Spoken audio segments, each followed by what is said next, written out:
పులిని చూసి నక్క వాతలు పెట్టుకున్న చందంగా ఉంది జగన్మోహన్ రెడ్డి గారి తీరు.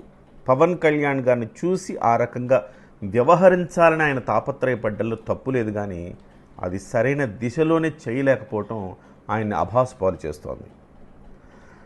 పవన్ కళ్యాణ్ గారు ఈ పహల్గాం దాడిలో మృతి చెందిన మధుసూదన్ గారి కుటుంబాన్ని పరామర్శించారు. ఆ తర్వాత మురళీ నాయక్ ఎవరైతే అమరుడయ్యాడో సైనికుడి యుద్ధంలో, ఆ మురళీ నాయక్ గారి కుటుంబాన్ని పరామర్శించాడు. అంత్యక్రియల్లో పాల్గొన్నారు. ఆ కుటుంబానికి ధైర్యం చెప్పారు. ప్రభుత్వం తరపున 50 లక్షల రూపాయల సహాయాన్ని ఇచ్చారు.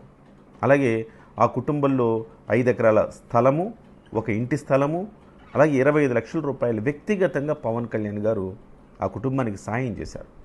ఇవి కాకుండా ఇంకేం కావాలన్నా నేను ఉన్నానమ్మా అని చెప్పి భరోసా ఇచ్చారు. అయితే అంతకుముందు మధుసూదన్ గారి కుటుంబానికి కూడా 50 లక్షల రూపాయలు వ్యక్తిగతంగా సాయం చేశారు ఆయన నుంచి.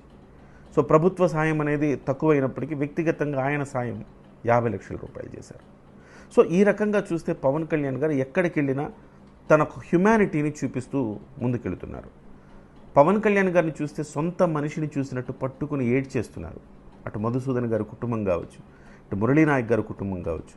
మురళీ నాయక్ గారి తండ్రి ఆ శవాన్ని పక్కన పెట్టుకొని పవన్ కళ్యాణ్ గారిని చూపిస్తూ, ఒరే మురళి లేవరా, పవన్ కళ్యాణ్ గారు వచ్చారు లేవరా అన్న దృశ్యాలు చూస్తుంటే హృదయం తరుక్కుపోతూ ఉంది. సో ఇవన్నీ చూసిన జగన్మోహన్ రెడ్డి తాను కూడా పరామర్శించాలి అనుకున్నారు. వచ్చారు. వచ్చిన తర్వాత నవ్వుతూ పరామర్శించారు. ఆ తర్వాత 25 లక్షల రూపాయలు పార్టీ తరపున ఆ కుటుంబానికి సాయం ప్రకటించారు. ఇప్పటివరకు ఒకటేంటంటే నవ్వుతూ ఆయన పరామర్శించడం పట్ల తీవ్రమైన వ్యతిరేకత, విమర్శలు వ్యక్తమవుతూ ఉన్నాయి. అదిగాక మళ్ళీ 25 లక్షల రూపాయల సాయాన్ని ప్రకటించి మళ్ళీ మరింత నవ్వుల పాలయ్యారు జగన్మోహన్ రెడ్డి గారని చెప్పాలి. అందుకే నేను అంటున్నా, పవన్ కళ్యాణ్ గారి హ్యుమానిటీ, పవన్ కళ్యాణ్ గారి దాతృత్వం, పవన్ కళ్యాణ్ గారి మనసు, పవన్ కళ్యాణ్ గారి సహాయం చేసే గుణం అవన్నీ బై బర్త్ రావాలి. జగన్మోహన్ రెడ్డి గారి వాళ్ళ తెచ్చిపెట్టుకుంటే వచ్చేవి కాదు. పులిని చూసి నక్క వాతలు పెట్టుకుంటే పులైపోదు. ఆ రకంగా జగన్మోహన్ రెడ్డి గారి వాళ్ళు 25 లక్షలు ఎందుకు అన్నానంటే, ఎందుకండి విమర్శిస్తున్నారు?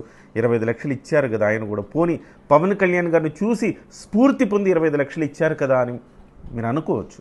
కానీ నేను అదే అంటున్నా, గతంలో వరదలప్పుడు పవన్ కళ్యాణ్ గారు 6 కోట్ల రూపాయలు విరాళం ఇచ్చారు. 4 కోట్ల రూపాయలు ఆయన పంచాయతీలకు విరాళం ఇస్తే, 1 కోటి రూపాయలు ఆంధ్రప్రదేశ్ ప్రభుత్వానికి, 1 కోటి రూపాయలు తెలంగాణ ప్రభుత్వానికి విరాళం ఇచ్చారు.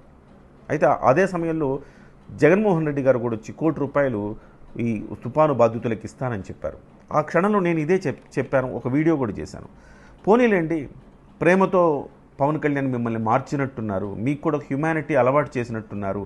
శవరాజకీయాలే కాదు, వాళ్ళని మనం ఒక మనుషులుగా మానవత్వంతో వాళ్ళని మనం చూడాల్సిన అవసరం ఉందన్న అంశాన్ని మీరు గుర్తెరిగినట్టున్నారని నేను వీడియో చేశాను.